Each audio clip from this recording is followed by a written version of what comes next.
সর্ষে দিয়ে তো সকলের বাড়িতেই ওলের ডাঁটা রান্না হয় নিশ্চয়ই। আজকে আমি দেখাবো সর্ষে ছাড়া কম তেলে কিভাবে ওলের ডাঁটা হয়। Hello everyone, welcome to my channel.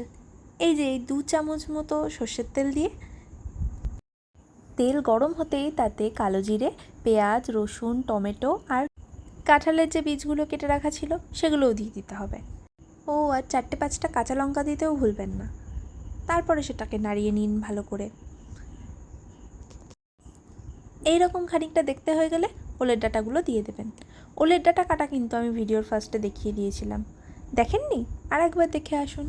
তারপরে নুন হলুদ দিয়ে ভালো করে নাড়াচাড়া করে নিতে হবে। আমাদের বাড়িতে আবার চিনি ছাড়া চলে না, আপনারা নাও দিতে পারেন। ব্যাস রেডি তো, আর কিচ্ছু না। গরম ভাতের সাথে আপনি খেয়ে দেখুন, খেতে কিন্তু দুর্দান্ত হয়েছিল। আপনারাও ট্রাই করবেন। আজকের মতো এইটুকুই, টাটা।